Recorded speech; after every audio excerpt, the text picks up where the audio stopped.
ದಾರಿ ಸಬದು ರೇಖಾಚಿತ್ರ rock art ಹತ್ರ ಬಂದಿದ್ದೇವೆ. ಶಿಲಾಚಿತ್ರಗಳಂತ ಕೂಡ ಕರೀತಾರೆ ಇದನ್ನು. 2000 ವರ್ಷಗಳ ಹಿಂದೆ ನಮ್ಮ ಪೂರ್ವಜರು ನಾವೀಗ ನಿಂತಿರುವಂಥ ಅಕ್ಷರಶಃ ಇದೇ ಜಾಗದಲ್ಲಿ ನಿಂತಿದ್ರು ಅಂತ ಹೇಳಲಾಗ್ತಿದೆ. ಇಲ್ಲಿ ಬಹುಶಃ ನಮಗೆ ಇದನ್ನು ಅರ್ಥ ಮಾಡ್ಕೊಳ್ಳೋಕ್ಕೆ ಸಾಧ್ಯ ಇಲ್ಲದೆ ಇರ್ಬೋದು. ಇಲ್ಲೆಲ್ಲ ಅವರು ಬಂಡೆಗಳ ಮೇಲೆ ಚಿತ್ರ ಬರೆದಿದ್ದಾರೆ, ರಂಗನ್ನು ಹಾಕಿದ್ದಾರೆ, ಬಣ್ಣ ತುಂಬಿದ್ದಾರೆ. ಬಹುಶಃ ಇವು ಅವರ ಶಿಲಾ ತಂಗದಾಣಗಳು ಇರ್ಬೋದು, ಅಥವಾ ಪವಿತ್ರ ಸ್ಥಳಗಳಾಗಿರ್ಬೋದು, ಅಥವಾ ಬೇಟೆ ಆಡುವ ಸಂದರ್ಭದಲ್ಲಿ ಅವ್ರು ಧಾರ್ಮಿಕ ವಿಧಿ ಅನುಸರಿಸೋದಕ್ಕೆ ಬಳಸಿರುವಂಥ ಜಾಗಗಳಿದಿರ್ಬೋದು ಅಂತ ಅನಿಸ್ತದೆ. ಅಥವಾ ಕಾಲ ಕಳೆಯಲು ಗೀಚಿದ ಚಿತ್ರಗಳಾಗಿದ್ದಿರ್ಬೋದು ಅಂತ ಕೂಡ ಕೆಲವರು ಅಭಿಪ್ರಾಯ ಪಡ್ತಾ ಇದ್ದಾರೆ. ಆದರೆ ಇತಿಹಾಸ ಏನೇ ಇರಲಿ, ಹಿರೇಬೆಳಕಲ್ಲಿಂದ ಕನಿಷ್ಠ 10 ತಂಗುದಾಣಗಳಲ್ಲಿ ಈ ಥರದ ಭಿತ್ತಿಚಿತ್ರಗಳು ನಿಮಗೆ ನೋಡೋಕೆ ಸಿಗುತ್ತೆ. ಅದಕ್ಕೆ ಸಂಬಂಧಪಟ್ಟ ಮಾಹಿತಿ ಇಲ್ಲಿ ಹಾಕಿದ್ದಾರೆ. ಮತ್ತು ಕಾವಿ ಬಣ್ಣದ ಚಿತ್ರಗಳು ಅಂತ ಕೂಡ ಇಲ್ಲಿ ಹೇಳ್ತಾರೆ ಅವರು. ಇಂದಿಗೂ ಸಹ ಬಟ್ಟೆಗೆ ಮಣ್ಣಿನ ಕುಡಿಕೆಗಳು ಮತ್ತು ಬಣ್ಣ ಹಾಕಲು ಬಳಸುವ ಕಾವಿ ಬಣ್ಣದಿಂದಲೇ ಈ ಶಿಲಾಚಿತ್ರಗಳನ್ನು ಬರೆದಿದ್ದಾರೆ ಅಂತ ಹೇಳ್ತಾರೆ. ಹೆಮಟೈಟ್ ಎಂಬ ಕಬ್ಬಿಣದ ಇದನ್ನು ಪುಡಿ ಮಾಡಿ ಅದನ್ನು ನೀರಿನಲ್ಲಿ ಕಲಸಿ ಕಾವಿ ಬಣ್ಣವನ್ನು ಮಾಡಿ ಅವರು ಬಳಸಿದ್ದಾರೆ. ಕೆಲವೊಮ್ಮೆ ಅಂಟನ್ನು ಕೂಡ ನೈಸರ್ಗಿಕವಾಗಿ ಸಿಗುವಂಥ ಜಾಲಿ ಅಂಟು, ಮರದ ಅಂಟು, ಆ ಥರದ ಅಂಟನ್ನು ಕೂಡ ಅವರು ಬಳಸಿ ಸೇರಿಸಿದ್ದಿರ್ಬೋದು. ಇಲ್ಲಿ ಹಿರೇಬೆಳಕಲ್ನಲ್ಲಿ ಬಣ್ಣಗಳಿಂದ ಸಸ್ಯಜನ್ಯವಾದ ಅಂಟಿನ ಒಂದು ವಸ್ತು ಸಿಗ್ತದೆ. ಸೊ ಅದರಿಂದ ಇದೆಲ್ಲ ಚಿತ್ರ ಬಳಸಿದ್ದಾರೆ. ಮುಂದೆ ಬನ್ನಿ ಚಿತ್ರ ನೋಡೋಣ. ಓಹೋ ಹಾಂ, ಹೆಮಟೈಟಾ ಇದು? ಹಾಂ ನೋಡ್ರಿ, ನಾ ಕೊಡ್ತೀನಿ, ನಿಮ್ಗೆ ಇಂಟ್ರೊಡಕ್ಷನ್ ಕೊಡ್ತೀನಿ. ಇಲ್ಲ, ಅಲ್ಲಿ ನಾನು ಕೊಡ್ತೀನಿ ಸರ್, ನೀವು ಇಲ್ಲೇ ಕೊಟ್ಬಿಡಿ. ಗೆಳೆಯರೇ, ರೇಖಾಚಿತ್ರವನ್ನು ನಾವೀಗ ನೋಡ್ತಾ ಇದ್ದೀವಿ. ಬಹುಶಃ ಇವು ನೋಡ್ತಾ ಇದ್ರೆ ಮಕ್ಕಳು ಪೇಂಟ್ ಮಾಡೋ ನೃತ್ಯ ಮಾಡೋ ಥರ, ಅಥವಾ ಪ್ರಾಣಿಗಳ ಮೇಲೆ ಕೂತಿರೋ ಥರ, ಕುದುರೆ ಸವಾರಿ, ಆ ಥರದ್ದೆಲ್ಲ ಚಿತ್ರಗಳಿದೆ. ಹೆಚ್ಚಿನ ಮಾಹಿತಿಯನ್ನು ಇತಿಹಾಸ ಪ್ರಾಧ್ಯಾಪಕರಾದಂಥ ಕೀರ್ತಿಗೌಡರು ನಿಮಗೆ ಸಿಗ್ತಾರೆ. ನಿರೀಕ್ಷೆಯಲ್ಲಿ ಇರಬೇಕು ನೀವು. ಅವರು ಸಾಮಾನ್ಯವಾಗಿ ಇದ್ರ ಬಗ್ಗೆ ವಿವರವಾಗಿ ಹೇಳ್ತಾರೆ.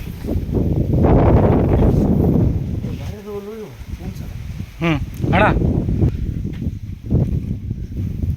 ಈಗ ನಾವು ಮೊದಲೇ ಚಿತ್ರವನ್ನು ನೋಡೋಣ. ಇಲ್ಲಿ ಮಹಿಳೆಯರ ಒಂದು ನೃತ್ಯ ಮಾಡುವಂತಹ ತಂಡ ಇದೆ. ಇಲ್ಲಿ ನೋಡ್ಬೋದು ನಿಮಗೆ 1 2 3 4 5 ಮಹಿಳೆಯರು ನೃತ್ಯ ಮಾಡುವಂತಹ ಒಂದು ನಮಗೆ ವರ್ಣಚಿತ್ರ ಇಲ್ಲಿ ಕಂಡು ಬರುತ್ತೆ. ಬನ್ನಿ ಒಂದು ಸ್ವಲ್ಪ ಮುಂದೆ ಬನ್ನಿ. ಇಲ್ಲಿ ನೋಡಿ ನೀವು, ಇಲ್ಲಿ ಕುದುರೆ ಇದೆ ಮತ್ತು ಕುದುರೆಯ ಮೇಲೆ ಸವಾರ ಕೂತಿದ್ದಾನೆ. ಆತ ಈ ಬೇಟೆ ಆಡುವ ಸಲಕರಣೆಯನ್ನು ಕೈಯಲ್ಲಿ ಹಿಡ್ಕೊಂಡು ಬೇಟೆ ಆಡುವಂಥ ದೃಶ್ಯಗಳನ್ನು ಇಲ್ಲಿ ಆದಿಮಾನವ ಏನಾಗಿದ್ದಾನೆ ಅಂತ ಹೇಳಿದ್ರೆ ಚಿತ್ರಕಲೆಯಲ್ಲಿ ಬರೆದಿದ್ದಾನೆ. ಈಗ ಈ ಬಂಡೆಯ ಸುತ್ತಲೂ ನಮಗೆ ಏನು ಸಿಗುತ್ತೆ ಅಂತ ಹೇಳಿದ್ರೆ ಆದಿಮಾನವನು ಬಿಡಿಸಿದಂಥ ವರ್ಣಚಿತ್ರಗಳು ನಾವು ಕಾಣೋದಕ್ಕೆ ಸಾಧ್ಯ ಅಂತೇಳಿ ನಾವು ನೋಡ್ಬೋದು.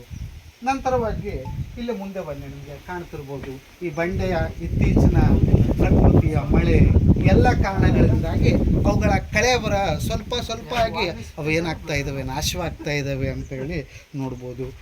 ಈ ನಂತರವಾಗಿ ಇಲ್ಲಿ ನೋಡ್ರಿ, ನಿಮಗೆ ಸ್ಪಷ್ಟವಾಗಿ ಕಾಣುತ್ತೆ ಅಲ್ಲಿ ಕುದುರೆಯ ಮೇಲೆ ಸವಾರ ಆಯುಧವನ್ನು ಹಿಡ್ಕೊಂಡಿದ್ದಾನೆ. ಬಹುಶಃ ಅದು ಕತ್ತಿ ಇರ್ಬೋದು. ನಂತರವಾಗಿ ಪಕ್ಕದಲ್ಲಿ ನರ್ತಕಿಯರು ನಮಗೆ ಕಂಡು ಬರ್ತಾರೆ.